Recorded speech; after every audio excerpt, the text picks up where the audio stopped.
आप सभी का स्वागत है स्टारफिशर के चैनल पे। यूके वर्क वीज़ा के ऊपर बहुत लेटेस्ट अपडेट्स हैं। अगर आप यूके वर्क वीज़ा अप्लाई करना वाले हैं तो ये वीडियो आपके लिए बहुत ज़रूरी है। इस वीडियो को एंड तक देखें, इसमें बहुत इंपॉर्टेंट इन्फॉर्मेशन है जो आपके यूके वर्क वीज़ा में आपकी हेल्प करेगी।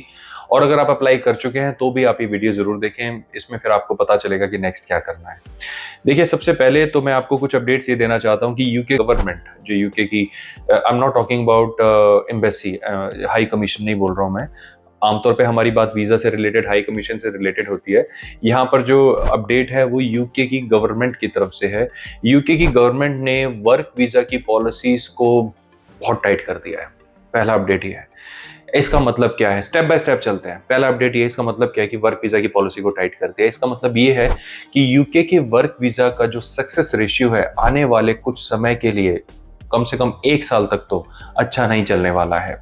क्योंकि पॉलिसी का जब ऐसे किया जाता है, रिलैक्स की जाती है या स्ट्रिक्ट की जाती है, तो उसका इम्पैक्ट इमीडिएट देखने को नहीं मिलता। जैसे रिलैक्स कर दी तो ये नहीं कि आज अनाउंस करा कल वीजा आने शुरू हो गए। ये धीरे धीरे धीरे धीरे वो रिलैक्स होने का मतलब ये कि धीरे धीरे सक्सेस रेट इंप्रूव होता चला जाता है। और जब वो स्ट्रिक्टनेस करी जाती है सेम पॉलिसी के अंदर, तो धीरे धीरे धीरे सक्सेस रेट ड्रॉप होता चला जाता है। तो यहाँ पे वर्क वीजा जो है उसका सक्सेस रेट ड्रॉप होने की पूरी पूरी संभावना है। पहला तो ये अपडेट है। तो अगर आप वर्क वीजा अप्लाई करने वाले हैं और आप जस्ट ट्राई कर रहे हैं, you are not very much sure कि मेरे को वर्क वीजा मिलेगा नहीं मिलेगा, क्योंकि मेरा प्रोफाइल बड़ा एवरेज है, तो आई एम सॉरी, मैं आपको थोड़ा सा डीमोटिवेट करूंगा कि हो सके तो या तो आप अपनी प्रोफाइल को पहले स्ट्रॉन्ग करें, फिर उसके बाद अप्लाई करें, या फिर फॉर द टाइमिंग अपने इस प्लान को होल्ड पे डाल दें। पहला तो मैं ये आपको बताना चाहता हूँ।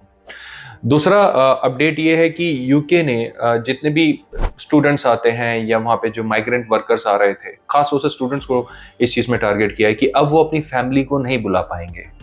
यानी जैसे कनाडा में होता है, अमेरिका में होता है, ऑस्ट्रेलिया में होता है, कोई एक पर्सन जाता है, स्टडी करता है, फिर वो अपनी फैमिली को बुला लेता है स्पाउस वीज़ा पे, फैमिली वीज़ा पे, अगर मैरिड है तो स्पाउस वीज़ा पे, या पार्टनर वीज़ा पे, या फिर फैमिली वीज़ा को देके वो बुलाया जा सकता है। It's a very simple process, बड़ा ही आसान सा प्रोसेस होता है, कोई भी अप्लाई कर लेता है इसमें। बट यूके ने अनाउंस कराया कि this will not be entertained any more in the future.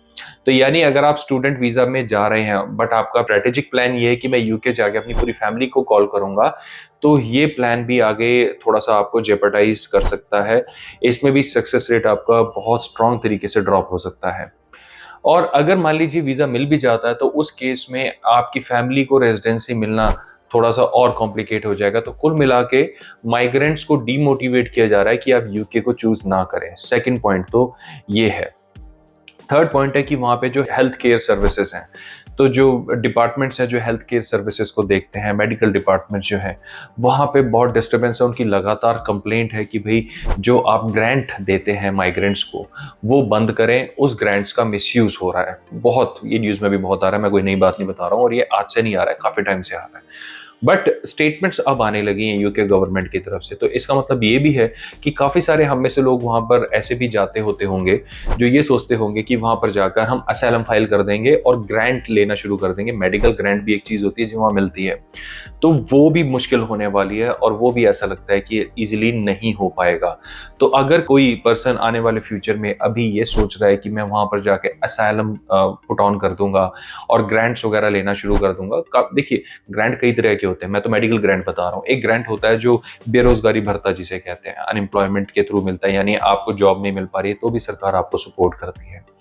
तो इतने सारे प्रोविजंस थे यूरोप में, यूके में, तभी तो लोग इतना जाना पसंद करते हैं वहाँ पे। तो यूके ने खास तौर से वो प्रोविजन काटने शुरू कर दिए हैं। अगर आप हमारी 3 या 4 साल पुराने अगर आप हमारे व्यूअर है ना, तो हमने बताया था कि कोरोना के टाइम की बात है कि यूके ने क्यों ब्रेक्सिट करा था। हमने उस टाइम बताया था, आप लोग पूछते थे ब्रेक्सिट है क्या और ये यूके कर क्यों रहा है। ब्रेक्सिट था ब्रिटिश एग्जिट, इसका short form Brexit, British exit, यानी ब्रिटिश का जाना। कहाँ से? यूरोपियन यूनियन से। पहले ब्रिटिश जो था, यूके जो था, वो यूरोपियन यूनियन का पार्ट था, तो they were liable to honour all the policies of European union. तो यूरोपियन यूनियन की जो पॉलिसीज हैं they are highly pro immigrant, highly. तो यूके जो था वो सफर कर रहा था कि भाई अकेले आपके सारे देशों में इतने इमिग्रेंट नहीं आ रहे जो अकेले मेरे पास आ रहे हैं, तो मेरे को एग्जिट लेना पड़ेगा, क्योंकि मैं जब तक आपके पास रहूंगा मैं एक्शन नहीं ले पाऊंगा। I am bound by the contract और द सिस्टम और व्हाटएवर। तो यूके ने दिखाया ये गया कि ट्रेड की वजह से क्या है।